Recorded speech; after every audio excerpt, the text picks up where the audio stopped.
नमस्कार, future express में आप सभी का स्वागत है। मैं हूं वीरेंद्र कुमार। बाजार दिन के सबसे निचली स्तरों के आसपास आ चुका है 10,834। ये एग्जैक्टली अगर आप देखें डे लो, और अभी लाल निशान में भी आया था निफ्टी। और इस बीच अगर आप देखें तो निफ्टी बैंक, आज निफ्टी बैंक ने एक क्रिटिकल लेवल नहीं निकाला, पिछले 2 दिन के हाईस को नहीं निकाला और अब 26,952 पे और मिड कैप इंडेक्स में भी गिरावट है। और बीते 1 घंटे में सर्कमस्टेंसेज अगर आप देखें बॉर्डर पे हुए हैं, और इसी पे मैं इनफैक्ट विस्तार से चर्चा भी करूंगा और कुछ देर में मार्केट्स को एग्जैक्टली पढ़ूंगा। लेकिन उससे पहले मैं मेरे सहयोगी शैलेंद्र मेरे साथ हैं बात करने के लिए। शैलेंद्र, कल तक तो कुछ इतना डैमेज नहीं हुआ था, आई मीन बड़ी खबरें नहीं आ रही थी उस फ्रंट से, लेकिन आज सुबह क्या डेवलपमेंट हुआ है और ये अभी जो वॉल्यूशन किया है पाकिस्तान ने स्पेस का, उसका मतलब क्या है, मायना क्या है, इसका बड़े प्रोस्पेक्टिव से देखना चाहिए। जी वीरेंद्र जी, सबसे पहले बात तो आपको मुबारकबाद, आपने इतना बढ़िया पॉइंट ऑफ सेल बताया सुबह सुबह, और बाजार वहीं से बिल्कुल करेक्ट किया इस वक्त। जैसे कि आप बता रहे थे 10,840 के लगभग है और इसमें काफ़ी सेलिंग देखी जा रही है, और आपने कहा अभी ट्रेंडिंग मार्केट नहीं है, तो जिन्होंने प्रॉफिट बुकिंग करी वीरेंद्र जी के कहने पे उनको भी मुबारकबाद और आपको भी।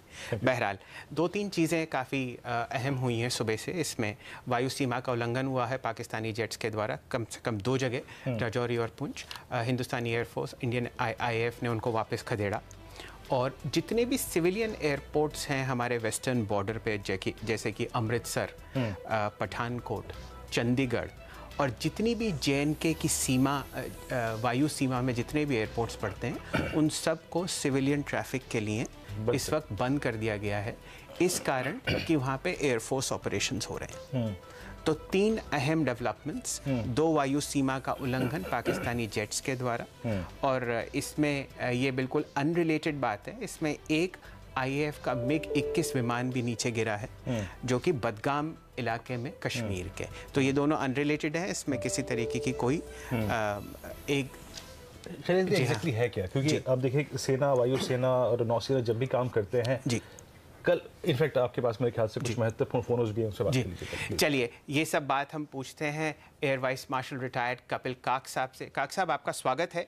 2-3 मेजर डेवलपमेंट्स आपको पता ही हैं। 2 घुसपैठ हुए हैं वायु सीमा में कश्मीर में पाकिस्तानी एयरफोर्स द्वारा, और जो जितना भी हमारा सिविलियन इंफ्रास्ट्रक्चर है एयरपोर्ट्स का, वो सिविलियन ट्रैफिक के लिए बंद कर दिया गया है। आपके विचार में किस तरीके की स्थिति डेवलप हो रही है?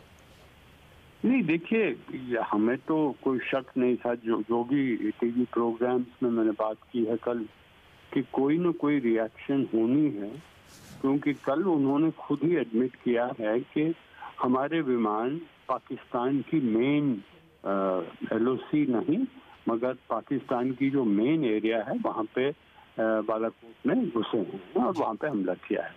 तो अपनी डोमेस्टिक कंस्टिट्यूएंसी के लिए, और कहीं ऐसा न हो कि पाकिस्तान की थल सेना के खिलाफ एक तरीके की लैंड ऑपरेशन हो, की नाराजगी बढ़ती जाए। और सबसे ज्यादा खतरा जैश ए मोहम्मद, जिन्होंने पिछले 2003 में मुशर्रफ के try to take his life, तो ये कॉम्प्लेक्सिटी में वो उनकी रिएक्शन क्या होगी, ये तो हमने कल काफी इससे बात की है। अभी भी ये सवाल रेलेवेंट है। जो आपने कहा है कि नौशहरा सेक्टर में उनके कुछ विमान घुसे हैं, कहने में आया है, ये कंफर्म नहीं है कि उन्होंने कुछ बम भी गिराए हैं, मगर उनके लिए सबसे बड़ी चुनौती ये है कि वो लक्ष्य किस जगह को लक्ष्य बनाएंगे। तो हमारा लक्ष्य तो टेररिस्ट कैंप था जी, मेजर टेररिस्ट फैसिलिटी थी, वो कहाँ, यहाँ पे तो कोई टेररिस्ट कैंप नहीं है, तो कहाँ लक्ष्य, किस जगह को लक्ष्य बनाएंगे? अगर वो सैनिकी फैसिलिटीज पे हमला बोलेंगे तो उन्होंने तो फिर युद्ध शुरू किया है, और उस युद्ध की रिस्पॉन्सिबिलिटी उनकी रहेगी, और हमारी तरफ से हम अब रिएक्ट करते जाएंगे। ये पहली बात है। दूसरी बात, में श्रीनगर की बात कही आपने, ये इस मौके पे अलर्ट लेवल्स दोनों देशों में बहुत बहुत ऊंचे हैं, सब के सब जगह अलर्ट में हैं। वो रेडार हैं, एयरबेसेस हैं, वो आर्मी यूनिट्स हो, नेवल यूनिट्स हो, हमारी तरफ से, उसकी तरफ से, क्योंकि युद्ध हो सकती है, होगी मैं कह नहीं सकता, मगर हो सकती है। उस युद्ध की तैयारी, वो सीमित युद्ध होगी, हम नहीं कह रहे हैं कि वो कभी कभी किसी तरह से एक पारंपरिक युद्ध होगी, मगर सीमित युद्ध होगी, जैसे अगर होगी अगर बहुत जरूरी है जी। तो उसके लिए आपके सबके जो भी आपकी मशीनरी है सेनाओं की, वो सतर्क होनी चाहिए। अब ताक साहब, मेरा दूसरा प्रश्न आपसे ये है कि पाकिस्तानी एयरफोर्स दिन में ऐसे क्यों प्रोबिंग अटैक्स ट्राई कर रही है? ये काम कहीं रात का तो नहीं है ज़्यादातर? नहीं, ये प्रोबिंग अटैक क्या है, उनके तो एक दूसरे के हवाई अड्डों की, फॉर्मेशन की, विमानों की पूरी जानकारी है, तो प्रोबिंग अटैक क्या है?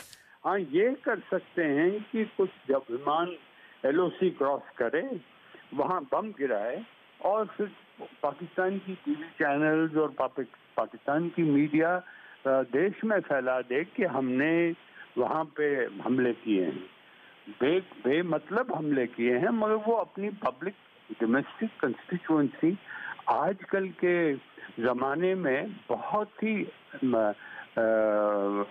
इम्पोर्टेंस रखती है, क्योंकि सब कुछ ऑप्टिक्स है, सब कुछ आप देखते हैं, परसेप्शन क्या है, तो उसी को शेप कर रहे हैं, तो ताकि अपनी पब्लिक कंस्टिट्यूएंसी और जैश ए मोहम्मद के कार्डर्स जिन पे हमला हुआ है, उनको एक तरह से आश्वासन देते हैं कि हमने हमलावरों पे भी हमला बोला है, इसके बिना और कुछ। हाँ काक साहब, एक अभी एकदम खबर आ रही है कि भारत ने एक पाकिस्तान का F-16 विमान गिराया है। कहाँ पे? ये ANI से खबर आ रही है, ये अभी इसकी पुष्टि एकदम नहीं हो पाई है, लेकिन एक खबर ये इस वक्त तो है ना, आजकल का मैं आपसे रिक्वेस्ट कर रहा हूँ जी, क्योंकि मीडिया की भूमिका इस स्थिति में बहुत ही अहम है, महत्व रखती है, इम्पोर्टेंस रखती है कि अफवाह फैलाना और ऐसी करना ये मेरे ख्याल में बिल्कुल उचित नहीं है।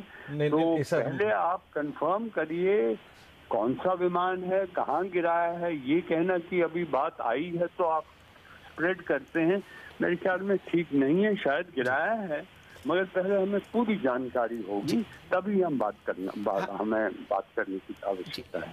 काक साहब, आपके हिसाब से आज रात को क्या क्या चीजें हो सकती हैं पाकिस्तानी एयरफोर्स की तरफ से? थैंक यू वेरी मच, धन्यवाद।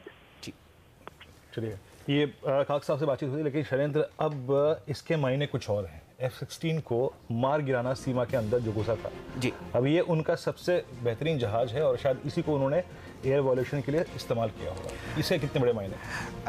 वीरेंद्र जी, मेरे ख्याल से हमें इस खबर की जरा 1 मिनट पुष्टि करनी चाहिए, और जब तक ये खबर पूरे पुख्ता रूप से सरकारी सूत्रों के हिसाब से हमें ना पता चले तो हमें शायद इस पर टिप्पणी नहीं करनी चाहिए। आप जरा बाजार की तरफ अपना रुख देखिए। निफ्टी इस वक्त, इस खबर का पूरा असर बाजार पे, निफ्टी डे लो पर 10,767 का स्तर। आप देखिए, कंपेयर कीजिए इंटरडे हाई से 10,940 के इंटरडे हाई से अगर आप देखें लगभग 10,771, तो इस वक्त डे लो पर निफ्टी सारे के सारे इंडाइसेस लेके आई है एग्जैक्टली। अगर आप देखिए बाजार में हो क्या रहा है, और 10,773, और देखिए हालात दोनों तरफ काफ़ी गंभीर हैं। अभी कुछ देर पहले मैं कराची स्टॉक एक्सचेंज का जिक्र कर रहा था, वो करीब 700 अंक टूट चुका था। मिड कैप इंडेक्स लगभग अब 51 अंक नीचे, करीब 16,526 के स्तर पे कारोबार कर रहा है। इस बातचीत को थोड़ा सा और बढ़ाएंगे और अश्वनी गुजराल मेरे साथ हैं बात करने के लिए। अश्वनी, आई थिंक अब थोड़ा सा इस बाजार को आपको दूसरे पर्सपेक्टिव से देखना पड़ेगा। अब ये ऐसे न्यूज़ फ्लो, हालांकि इसकी पुष्टि अभी हम नहीं कर रहे हैं, लेकिन ANI के जरिए ये खबर आई है कि एक F-16 भारतीय वायु सीमा में जो घुसा था उसको मार गिराया गया है। आपकी पहली प्रतिक्रिया अश्वनी? वो तो हमारा हक है ना, हमारे एयर स्पेस में घुसेगा तो मरेगा जी। दूसरी बात, अब इस तरह से अगर हम लाइव टेलीकास्ट लड़ाई की करेंगे तो छुट्टी लें 15 दिन की और चले जाएं, क्योंकि ऐसे लड़ाई की जो है लाइव टेलीकास्ट का कोई फ़ायदा नहीं। लोग, ट्रेडर्स को नुकसान अलग होगा, फौज को नुकसान शायद अलग होगा। मेरे हिसाब से अगर ये पूरी लड़ाई छिड़ गई है फिर तो बात ही ख़त्म हो जाती है, क्योंकि वो तो कहीं भी जा सकती है। और अगर आपको लगता है कि थोड़ी सैनिटी प्रिवेल होगी, वहाँ से ट्रम्प साहब के फ़ोन आएंगे कि क्या कर रहे हो, तो बैक ऑफ अगर सारे हो जाते हैं तो ये बहुत बढ़िया टाइम है ऑप्शंस में एटलीस्ट कॉल पोजीशंस लेने का, क्योंकि अब ये डिस्काउंट हो रहा है कि एस्केलेशन आ रही है। तो और सब बात करना बेकार। अब तो ये है कि कोई ना कोई मगरबी ताकतें आएंगी और आपको अलग करेगी, क्योंकि एस्केलेशन तो ओवरनाइट कुछ भी हो सकता है। तो ना आप पोजीशन ले जाने लायक हैं ना रोकने लायक हैं। तो एक मामूली पोजीशन बनाएं और ये उम्मीद करें कि सब ठीक होता है और मार्केट वापस 10, 950, 11,000 तक जा रही, दोनों यही कह रहे हैं हम एस्केलेशन नहीं चाहते हैं। तो ठीक है, मोटा मोटा एक आपको उम्मीद है कि शायद ये लोग बैक ऑफ हो जाएंगे और वहाँ पे ही अपॉर्चुनिटी बनेगी। अगर दोनों एक दूसरे को ख़त्म करने पे आ जाएं तो फिर तो अगर आप लॉन्ग हैं या नहीं है कोई फ़र्क नहीं पड़ता। अश्विनी, निफ्टी बैंक को कैसे अप्रोच करेंगे अब इन लेवल्स पे 26,976 पे? एग्जैक्टली करना क्या चाहिए जिनके लॉन्ग्स थे उनको? देखिए 26,750 कल का लो है, 26,750 पहले का भी लो है। तो अगर उसको आप एक स्टॉप लॉस की तरह मान लें, और आपको पता है मार्केट्स रिएक्ट कैसे करती हैं, अभी वहाँ पॉम्पियो या ट्रम्प की एक स्टेटमेंट आ जाए, चाइना की स्टेटमेंट आ जाए, तो ये 200-250 पॉइंट निफ्टी, बैंक निफ्टी क्या निफ्टी तक चल सकता है। तो इस लिहाज से अब काफ़ी हद तक प्राइस्ड इन चीज़ें हो गई हैं। तो फिलहाल जो है लॉन्ग मेंटेन करें, ठीक है, एक स्टॉप लॉस रख लें, लेकिन काफ़ी हद तक डिस्काउंटिंग जो है वो हो चुकी है। निफ्टी में भी मेरे हिसाब से 10,700, 750 से नीचे जाना शायद थोड़ा सा अनलाइकली है। तो इस वक्त जो है पॉजिटिव पोजीशंस का आपको फ़ायदा होगा, नेगेटिविटी काफ़ी हद तक आ गई है। अश्विनी, शुक्रिया आपका इस पूरी बातचीत के लिए और इंडाइसिस पे अपना ये महत्वपूर्ण रुख रखने के लिए। हमारे साथ अब डिफेंस एक्सपर्ट मिस्टर जी.जे. सिंह जुड़े हैं बात करने के लिए। सिंह साहब नमस्कार, कार्यक्रम में स्वागत है। सर, अब ये जो मौजूदा स्थिति है, कल से बात यही हो रही थी कि अब तनाव नहीं बढ़ेगा, भारत ने एक ऐसा रुख रखा है कि वाकई हमने कोई ये सैन्य कार्रवाई नहीं की थी, लेकिन अब वाकई सिचुएशन जो है वो एस्केलेट हो रही है। आपकी पहली प्रतिक्रिया? देखिए, ये जो बात एस्केलेट हो रही है और हो चुकी है, क्योंकि हमने अभी खबर में देख रहा हूं कि एक F-16 को हमने गिरा दिया है क्योंकि वो हमारी एयर स्पेस की वॉलेशन किया, 3 किलोमीटर अंदर आया। तो हम जब वो घुसा तो ये अभी खबर ब्रेकिंग न्यूज है कि F-16 को गिरा दिया है। और इस गिराने से जो तस्वीरें निकल के आ रही हैं वो ये है कि जहाज फटा है और ये जो एस्केलेशन है ये एक टकराव के मोड के अंदर आ चुकी है। दोनों देशों की फौजें हाई और फुल अलर्ट के ऊपर हैं और एक दूसरे का सामना कर रही हैं। हमारी फुल तैयारी है और जैसे खबरें मैं देख रहा हूं कि सीतारमन, डिफेंस मिनिस्टर और होम मिनिस्टर राजनाथ सिंह और प्राइम मिनिस्टर एक बैठकों का दौर चला हुआ है कल से, अभी भी ये दौर चालू है। और पाकिस्तान में भी बैठकों का दौर चालू है। तो मुझे ऐसे लग रहा है कि रिपोर्टें आ रही हैं कि पाकिस्तान हमले की तैयारी में है, तो ये बात बढ़ जाएगी। जी सिंह साहब नमस्कार, मैं शैल बोल रहा हूँ बम्बई स्टूडियो से ही। ये बात कहाँ तक बढ़ने की उम्मीद है? इस वक्त दोनों एयर फोर्सेस जो हैं वो अपने अपने इलाके में ये क्लेम कर रही हैं कि वॉयलेशन या तो इंडियन एयरफोर्स का हो रहा है पाकिस्तानी एयर स्पेस में, या पाकिस्तान एयरफोर्स इंट्रूड कर रही है इंडियन एयर स्पेस में, और दोनों तरफ से इस वक्त रिटेलिएटरी फायर चल रहा है। आपको क्या लगता है कि इसमें लैंड वॉर भी छिड़ने की आशंका है? हाँ जी, बिल्कुल। अभी तो हालात तो ऐसे ही नजर आ रहे हैं कि वार किसी टाइम हो गई, वार की शुरुआत तो हो चुकी है। तो जैसे जब एयर स्पेस हमने कल उनकी मारा जाकर, बेशक हम ये कह रहे हैं कि हमने एक प्रीएम्प्टिव और नॉन मिलिट्री एक्शन लिया है, मगर जो मिलिट्री एक्सपर्ट्स हैं दुनिया के और पाकिस्तान जिस नजरिए से देखेगा वो तो मिलिट्री एक्शन मानता है ना, कि उनके अगेंस्ट मिलिट्री एक्शन किया है, हमारे जहाज वहां के अंदर गए हैं। बाकी अगर आप उसको शब्दों के हेर फेर के अंदर ये कहें कि ये प्रीएम्प्टिव है और ये नॉन वायलेंट है, वो बात ठीक है, वो डिप्लोमेटिकली करेक्ट होने के लिए बात ठीक कह रहे हैं हम। मगर जो मिलिट्री एक्सपर्ट्स होते हैं, जहाँ जो एनालिस्ट होते हैं, वो तो एक अलग नजरिए से देखते हैं कि ये क्या क्या हो रहा है। ये तो अभी वॉर का बिगनिंग हो चुका है। अभी देखिए उनके जहाज आज सुबह 3 आए, उनमें से एक गिरा दिया, अभी खबर जो ब्रेकिंग न्यूज निकल रही है। और कल हमने जाके 400-500 उनके जितने भी थे वहां टंकी उनको मारा है। और पाकिस्तान की दिमाग जहन के अंदर एक कीड़ा है कि उसने इंडिया से हम बदला लेना है अभी। अभी वो क्या हरकत करता है आने वाले समय बताएगा, क्योंकि सिंह साहब ये बताइए कि ज़्यादातर जो एयर ऑपरेशंस होते हैं वो रात के वक्त किए जाते हैं, ऐसी भी क्या जल्दी है ये दिखाने की कि हम कुछ कर सकते हैं कि पाकिस्तान एयरफोर्स ये सारे हमले दिन में कर रही है? देखिए, ये कोई लिखा हुआ रूल नहीं है कि रात को ही किए जाते हैं। वो एक थ्योरी है कि डॉन एंड डस्क के सनराइज से पहले करते हैं, क्योंकि उस टाइम आदमी सो के उठा होता है, जहाँ एक डिफरेंट मोड में होता है, जहाँ रात को जब नाइट रात होने वाली होती है। तो ये एक थ्योरी है, मगर ये कोई पक्का गाइडलाइन नहीं है कि रात को ही होते हैं। ये दिन के टाइम भी होते हैं, ऐसी कोई बात नहीं है, कभी टाइम भी हो सकता है। ये कोई कहीं मतलब कि ऐसा रूल नहीं है। तो अभी आए हैं वो अंदर, वो कभी भी अटैक करेंगे। सरप्राइज देना, ये सरप्राइज सबसे बड़ी चीज होती है इसके अंदर, कि दुश्मन को एक फुल फ्लेज रिटेलिएशन मानते हैं पाकिस्तान का। जो हमने कल अगर आप देखें जो कार्रवाई करी, उसके परिणाम स्वरूप जो एक रिटेलिएशन आना चाहिए था ग्रेड 1 का, वो आप मानते हैं कि आ चुका है? नहीं, मैं समझा नहीं, दोबारा करिए। ये पाकिस्तान की जो प्रतिक्रिया है और जिस तरीके से उन्होंने भारत का एयर स्पेस वॉलेट किया है, आप मानते हैं कि फुल रिटेलिएशन है ये पाकिस्तान का पहले चरण में? हाँ, ये रिटेलिएशन ही है, और क्या है ये, क्योंकि पाकिस्तान के जब फाइटर जहाज हमारी वायलेशन करना शुरू कर दिया है उन्होंने, और कल हम गए हैं और उन्होंने LOC के ऊपर जो है वो लाइन ऑफ कंट्रोल के ऊपर अपनी बॉम्बिंग जो है, फायरिंग है, उसको बढ़ा दिया है। हमने उनकी 5 चौकियों को तबाह कर दिया है। हम भी पूरी रिटेलिएशन जोर शोर से हम भी उनको जवाब दे रहे हैं, पत्थर से जवाब दे रहे हैं।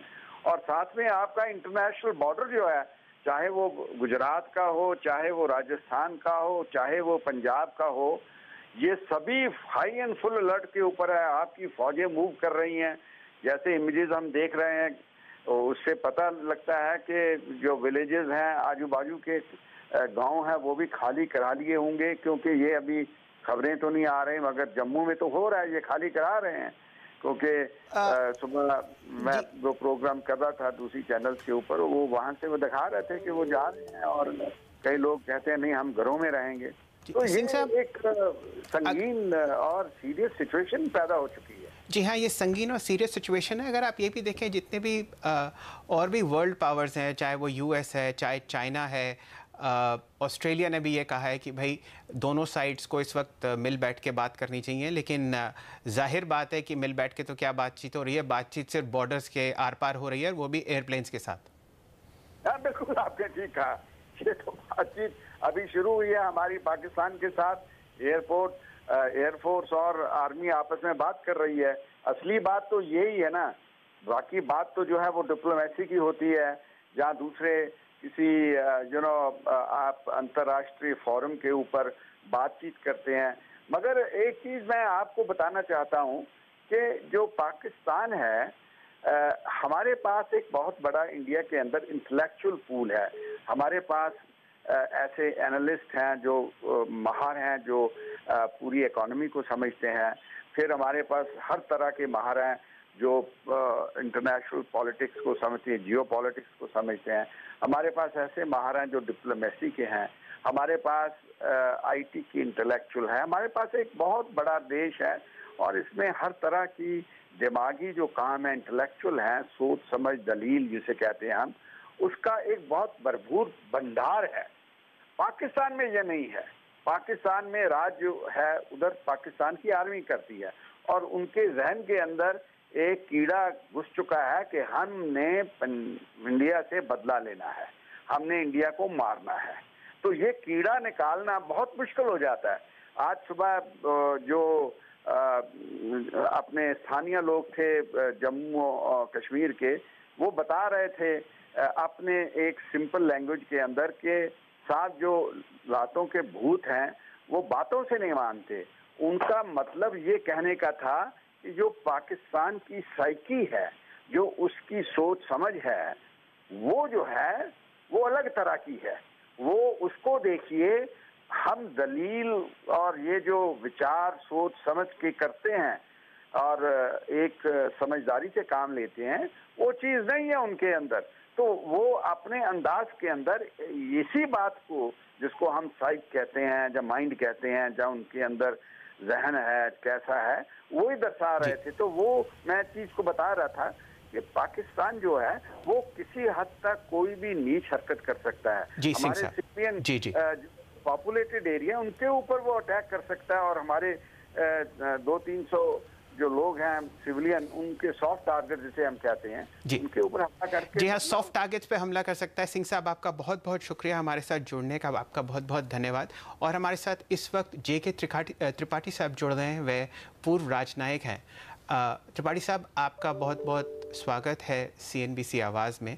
क्या लगता है आपको इस वक्त जो एस्केलेशन हो रहा है, पाकिस्तानी जेट्स जो हैं वो इंडियन एयर स्पेस वायलेट कर रहे हैं और काफ़ी हताहत होने की भी सूचनाएं आ रही हैं, ये बात बढ़ती दिख रही है आपको?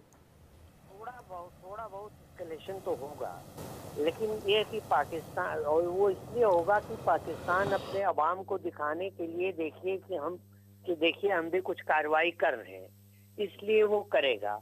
लेकिन Pakistan full fledge war afford नहीं कर सकता, और न हम कर सकते हैं। पाकिस्तान मेरे ख्याल से ये भी करेगा कि कुछ दिन बाद थोड़ा सा अगर मामला ठंडा हो जाएगा तो शायद कोई बड़ी कार्रवाई करने की सोची, जैसे कि भारत ने पुलवामा के बाद सोचा था। फर्क ये होगा कि भारत ने पुलवामा के बाद आतंकियों के सैनिक अड्डे नष्ट किए, जबकि पाकिस्तान सिविलियंस पे हमला कर सकता है। त्रिपाठी साहब, इस वक्त आप काफ़ी जो विदेशी पावर्स हैं, जैसे US हैं, UK हैं, रशिया, चाइना खासकर, ये सबको समझा रहे हैं कि भाई आप दोनों को आपसी बातचीत करनी चाहिए। आपको क्या लगता है कि कोई सेकंड ट्रैक ऑफ डिप्लोमेसी जो पहले एग्जिस्ट करती थी हिंदुस्तान पाकिस्तान के बीच में, क्या इस वक्त वो चालू होगी सिचुएशन को डिफ्यूज़ करने के लिए? देखिए, ऐसा है कि बातचीत की जहाँ तक बात है, मैं इस फेवर में हूँ कि बातचीत भी चलते रहना चाहिए, लेकिन खाली बातचीत नहीं होनी चाहिए। क्योंकि अगर दो देशों के बीच युद्ध होता है तो युद्ध के बाद भी लोग वार्तालाप के लिए टेबल पे बैठते हैं और बात करते हैं। लेकिन मैं ये कहता हूँ कभी सारी चीजें चलनी चाहिए। अभी हमें आतंकवादी ठिकानों को घुस करके और मारना चाहिए। बलूचिस्तान, पख्तूनिस्तान और ये POK में जो मानवाधिकारों का हनन हो रहा है, उसके लिए भी हमें ज्यादा कार्रवाई तेज करनी चाहिए, विश्व में आवाज उठानी चाहिए। ये अच्छा है कि फ्रांस हमारे पक्ष में सुरक्षा परिषद में एक प्रस्ताव लाने जा रहा है। रूस हमारे पक्ष में, अमेरिका में ट्रंप ने कह ही दिया है कि भारत ने ये ठीक किया है, अपना आत्मरक्षा के लिए ये किया है। इसके बाद UK भी हमारे साथ में है, विश्व के ज्यादातर देश हमारे साथ में। हम ये लेकिन मान के चलें कि चीन हमारा साथ नहीं देगा। चीन अभी भी किसी भी चीज पर वीटो करेगा जो हमारे फेवर में अगर हो, उस पर वीटो करेगा। अब एक चीज आप देखते हैं कि अगर पाकिस्तान ये कह रहा है, झूठ इसी से पकड़ा जाता है कि अगर पाकिस्तानी सरकार और सेना ये कह रही कि नहीं कुछ नहीं हुआ, कुछ जहाज उनके आए, हमने खदेड़ दिया और कोई जान माल का नुकसान नहीं हुआ, 2-4 जगह खुले में बम गिराए गए, अगर बात इतनी ही थी तो पाकिस्तान क्यों ये हल्ला कर रहा है कि हम भी जगह और समय तय करके अपनी जवाबी कार्रवाई करेंगे? पाकिस्तान की पार्लियामेंट में इमरान खान के खिलाफ शेम शेम के नारे क्यों लगाए जा रहे हैं? क्यों पाकिस्तानी रक्षा मंत्री कह रहे हैं कि नहीं जी, हमारी सेना तैयार थी लेकिन अंधेरा था इसलिए हम कार्रवाई नहीं कर पाए? तो ये जो हड़बड़ाहट और ये जो अफरा तफरी पाकिस्तान में मची हुई है, इसका क्या कारण है? अगर भारत ने कोई हमला ही नहीं किया है, कोई जानमाल का नुकसान ही नहीं हुआ, तो ये करने का क्या तुक है? इसके पीछे इतना हल्ला मचाने का क्या तुक है? तो मेरी समझ में ये बात आती है कि पाकिस्तान विश्व समुदाय को स्थित दिखाने के लिए और अपने आवाम को ये बताने के लिए कि देखिए हम भी तैयार हैं, हमारे ऊपर हमला हुआ है और हम उसका जवाब देंगे, ये सारी हरकत कर रहा है। हालांकि पाकिस्तान भी जानता है कि फुल फ्लेज कन्वेंशनल वार में पाकिस्तान भारत के सामने ठहर नहीं पाएगा। लेकिन त्रिपाठी साहब, ये बहुत ही कम लोग जानते हैं या शायद इस पे ध्यान देखते हैं कि जो भारत की इकोनॉमी है वो लगभग 11 गुना पाकिस्तानी इकोनॉमी से बड़ी है। और इस वक्त जो पाकिस्तानी इकोनॉमी में परेशानियां चल रही हैं, उनको IMF का लोन चाहिए, उनकी फिस्कल डेफिसिट हद से बाहर जा चुकी है, जो उनका रुपया है उस वक्त काफ़ी दिक्कत में है, और ख़ासकर अगर उनका कराची स्टॉक एक्सचेंज देखा जाए तो उसमें भी बड़ी भयंकर गिरावट आ रही है। लेकिन जंग है और जिस हिसाब से लोग सोचते हैं वो सोचते हैं। आपका इस शो में आने के लिए बहुत बहुत धन्यवाद। और वीरेंद्र जी बताइए इस वक्त बाजार में क्या चल रहा है? जी हाँ, देखिए बाजार शरद जी थोड़ा सा लोअर लेवल से रिकवर हुआ है। एग्जैक्टली जरा इंडेक्सेस लेके आइए, थोड़ी सी रिकवरी यहाँ पर है। और इस घटना के बाद अगर आप देखें F-16 को मार गिराए जाने की जब खबर आई थी, बाजार में एक इमीडिएट रिएक्शन आया था। इंडेक्सेस डे लो पे आए थे और वहाँ से रिकवर होकर अब करीब करीब 10,793 के स्तर पे निफ्टी कारोबार करता हुआ। निफ्टी बैंक में भी आप देखें तो लोअर लेवल से एक पुल बैक है, लेकिन हाँ वीरेंद्र जी हमारे साथ इस वक्त जुड़ रहे हैं लेफ्टिनेंट जनरल राज कादियान साहब, डिफेंस एक्सपर्ट हैं। कादियान साहब आपका CNBC आवाज़ में बहुत बहुत स्वागत है। क्या लगता है आपको इस वक्त क्या सिचुएशन है? दोनों तरफ से हवाई जहाज़ उड़ रहे हैं और एक से एक रिपोर्ट आ रही है कि हमने इसका प्लेन गिरा दिया और उन्होंने हमारा प्लेन गिरा दिया। कहाँ तक आपको लगता है ये बात बढ़ेगी? देखिए, भारत ने अभी तक जो किया है बड़े संयम से, बड़े सब्र से किया है। जब हमारे पानी ऊपर निकल गया नाक से तो हमको तो एक्शन लेना ही था। कब तक भारत अपने देशवासियों को, अपने सैनिकों को खोता रहेगा टेररिज्म की वजह से? जो पाकिस्तान से चलता है, उनकी मर्जी से चलता है, उनके पैसे से, उनके हथियारों से चलता है। कल जो हमने किया है वो साफ दुनिया को बता दिया कि हमने कोई मिलिट्री टारगेट हिट नहीं करी और ये हमारी प्री एम्प्टिव स्ट्राइक थी। जब हमको पता चला कि इस बालाकोट के बेस से और आतंकी हमले होने वाले हैं, भारत पर सुसाइड अटैक्स होने वाले हैं। ये दुनिया की ओपिनियन आजकल भारत के साथ है। पाकिस्तान अभी गुस्से में भी है और फ्रस्ट्रेटेड भी है। कल भी उनकी स्टेटमेंट कभी कहा नहीं है हमला हुआ ही नहीं, कभी कहा हम तो जंगल में बॉम्ब फेंका है, फिर उन्होंने मान लिया। अगर कुछ हुआ ही नहीं तो फिर आप UN में क्यों जा रहे हो? उन्होंने OIC को भी बात का जरा कुछ खुलासा कीजिए कि जनरली ये देखा जाता है कि जो एयर वॉर होती है वो रात को लड़ी जाती है। इस वक्त ऐसी क्या जल्दी है पाकिस्तान के दिमाग में कि वो दिन में अपने फाइटर जेट्स उड़ा रहा है, जबकि ये काम ज़्यादातर रात को किया जाता है? नहीं, एयर वार तो दिन में भी होती है, रात में भी होती है। हमारे अटैक जरूर रात में है। आजकल नाइट फाइटिंग कैपेबिलिटीज हैं, लेकिन दिन में भी होती है, वो बात नहीं है। कोई पाकिस्तान अपने पब्लिक को गुमराह करने के लिए सीज फायर वायलेशन बढ़ा रहा है ताकि उनको बता सके कि हमने इतने भारतीय मार दिए, इतने बंकर, इतनी फोर्स डिस्ट्रॉय कर दिए। एयर वायलेशन भी उस प्रोपेगेंडा का हिस्सा है। वो मिलिट्री कन्फ्रंटेशन कन्वेंशनल लेवल पर भारत का मुकाबला नहीं कर सकता, वो नहीं आना चाहता। दुनिया में अमेरिका ने भी आज उनको बता दिया है कि आप एस्केलेशन मत करें। चाइना ने उनको कोई सपोर्ट नहीं दी है, सिर्फ ये बोला दोनों देशों को कि रेस्ट्रेंट रखें। फ्रांस ने हमारा अधिकार सेल्फ डिफेंस में रिकग्नाइज किया है, शायद और देशों ने भी किया हो। मेरे पास यही 3 सूचनाएं हैं। OIC ने पाकिस्तान का साथ नहीं, तो पाकिस्तान अपने आप को एक कोने में घसीटता जा रहा है कि उनके एक्शन जो है वो ना रिस्पॉन्सिबल हैं ना इंटेलिजिबल हैं। वो तो जब गुस्से में आप करते हुए बाद में पछताते हुए बैठ के। जनरल साहब, आप इंडियन आर्मी से रिटायर हुए हैं, आपको क्या लगता है कि लैंड वॉर भी शुरू होगी इंटरनेशनल बॉर्डर के आसपास, या ये सिर्फ कश्मीर में सीमित रहेगा और 2 एयर फोर्सेज ही लड़ेंगी? जो मेरी असेसमेंट है, लैंड वार करने की पाकिस्तान में हिम्मत नहीं है। पहले 3 बार कर चुका है हमले, तीनों बार हार चुका है। वो जो होगा वो ये, कुछ तो सीज फायर, जो लाइन ऑफ कंट्रोल पर फायरिंग बढ़ जाएगी, कुछ सिविलियन को भी वो मारेंगे, और इसके अलावा आतंकी हमले और बढ़ सकते हैं। हमारी एम्बेसी काबुल में वल्नरेबल है, वहाँ अटैक कर सकते हैं, हाईजैक की कोशिश कर सकते हैं, समुद्र में कोई शिप्स को नुकसान पहुंचाने की कोशिश कर सकते हैं, और आतंकी हमले भारत के अंदर भी करा सकते हैं। ऑल्दो वो आसान नहीं है, उसमें समय लगता है। लेकिन इमीडिएटली जो कार्रवाई करेंगे वो सिर्फ आतंकी के जरिए से कर सकते हैं। कन्वेंशनल वारफेयर में उनकी कोई चांस नहीं जीतने का, फिर हारेंगे वो, तो क्यों करेंगे ऐसा काम जहां हार निश्चित हो उनकी।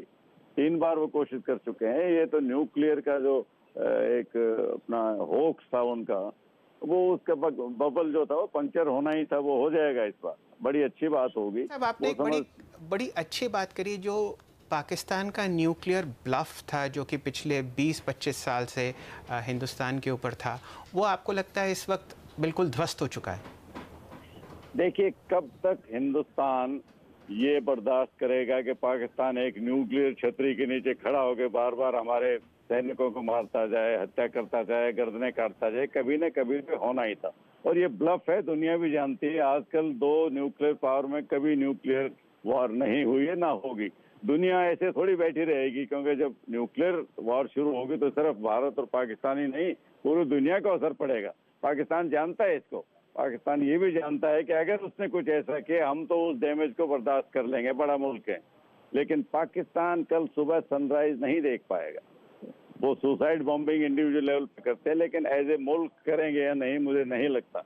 कहीं ना कहीं उनको भी पता है कि ये तो बिल्कुल सुसाइड है पाकिस्तान के लिए। फिर हमारे पास मिलियंस ऑफ रिफ्यूजीज आ जाएंगे, हमारी वो समस्या है। लेकिन न्यूक्लियर तो एक ब्लफ है, इसको कॉल करना चाहिए। न्यूक्लियर अम्ब्रेला पाकिस्तान का एक ब्लफ है और उसको कॉल करना चाहिए। लेफ्टिनेंट जनरल राज कादियान साहब, आपका बहुत बहुत धन्यवाद CNBC आवाज़ में आने के लिए।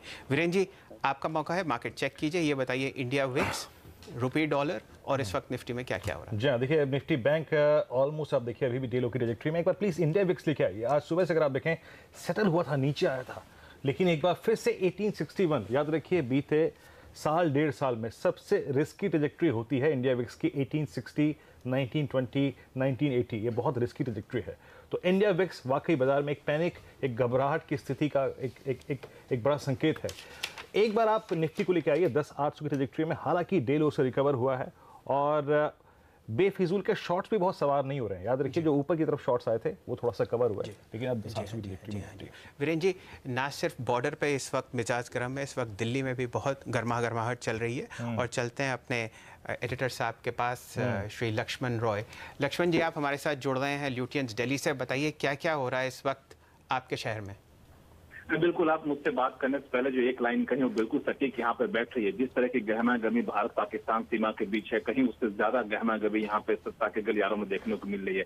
नॉर्थ ब्लॉक, साउथ ब्लॉक, अगर हमारे दर्शकों ने देखा हो तो एक तरफ वित्त मंत्रालय है, गृह मंत्रालय है, दूसरी तरफ प्रधानमंत्री कार्यालय और डिफेंस मंत्रालय। दोनों के बीच लगातार अधिकारियों का आना जाना, मंत्रियों के बीच बैठकों का सिलसिला चालू है। अब से कुछ ही देर पहले गृह मंत्री राजनाथ सिंह ने महत्वपूर्ण बैठक बुलाई थी और राष्ट्रीय सुरक्षा सलाहकार के साथ बैठक की और फिर ये जाना कि कल रात से लेकर के अब तक क्या क्या डेवलपमेंट हुआ है और हमने क्या क्या कार्रवाई की है और पाकिस्तान की तरफ से किस तरह से हमले होने की आशंका दिख रही है और फिर इसमें हम लोग आगे क्या रणनीति बनाएंगे, इसकी भी इस पर चर्चा हुई है। अब मुझे लगता है कि एक लाइन में कहें तो यही मैसेज दिया गया इस बैठक में, किसी भी तरह की कार्रवाई के लिए हमें हर समय तैयार रहना पड़ेगा, हमें किसी को कम तक नहीं आंकना होगा। इसमें दूसरी जो महत्वपूर्ण बात यह है कि जो पाकिस्तान और भारत के ऊपर से एरोस्पेस से जो उड़ाने जा रही थी वो भी थोड़ी बहुत प्रभावित होनी शुरू हो गई है। जैसे लंदन की फ्लाइट वगैरह डाइवर्ट कर दी गई है, जो जम्मू के एयरपोर्ट है वहां पे कमर्शियल फ्लाइट को कैंसिल कर दिया गया है। इसका एक दूसरा पहलू है, लेकिन सत्ता के गलियारों में यहाँ पे गृह मंत्रालय, रक्षा मंत्रालय और प्रधानमंत्री कार्यालय में काफी हलचल आज सुबह से देखने को मिल रही है। ये लक्ष्मण, ये बताइए कि कुछ डिफेंस मूवमेंट भी देखा है आपने दिल्ली के आसपास? क्योंकि अमूमन जब भी ऐसे हालात गंभीर होते हैं तो देहरादून रेजिमेंट है, रुड़की रेजिमेंट है, मेरठ रेजिमेंट है, वहां से काफी मूवमेंट्स होते हैं। कुछ मूवमेंट्स देखे गए हैं क्या अब तक? ये मूवमेंट आपको आज से नहीं बल्कि पिछले 3-4 दिनों से देखने को मिल रही थी। हालांकि हम लोग यहाँ तक नहीं सोचे थे कि जाकर के बालाकोट में यहाँ पे हम लोग कार्रवाई करने जा रहे हैं, लेकिन कल से ही लगातार गाजियाबाद में यहाँ पे एयरफोर्स स्टेशन है, वहां से हवाई जहाज को उड़ने की आवाज लगातार आती रहती थी। यहाँ तक कि जो आर्मी है उनकी गाड़ियों का लगातार आवागमन दिल्ली, गाजियाबाद और दिल्ली के महत्वपूर्ण ठिकानों पर देखी जा रही थी। दिल्ली में भी सभी महत्वपूर्ण जगहों पर हाई अलर्ट घोषित कर दिया गया है। यहाँ तक कि जो है सेना हिल्स के आसपास की जगह हैं जहाँ प्रधानमंत्री कार्यालय, रक्षा मंत्रालय है या फिर रक्षा मंत्रालय के जो सबऑर्डिनेट ऑफिसेज हैं वहां पर भी चौकसी काफी ज्यादा बढ़ा दी गई है। यहाँ पैरामिलिट्री फोर्सेज, आर्मी और साथ ही साथ सिविल पुलिस है, दिल्ली पुलिस है, उसको भी काफी हाई अलर्ट पर रखा गया है। लक्ष्मण, बहुत बहुत शुक्रिया इस पूरी बातचीत के लिए और पूरा का पूरा हाल बयां करने के लिए। वाकई अगर आप देखें स्थिति काफ़ी गंभीर है। अभी एक छोटे से ब्रेक का वक्त है और ब्रेक के बाद इस तमाम अपडेट्स को लेकर शैलेंद्र जुड़े रहेंगे आपके साथ और साथ ही साथ आशीष कार्यक्रम को आगे बढ़ाएंगे। तब तक के लिए नमस्कार।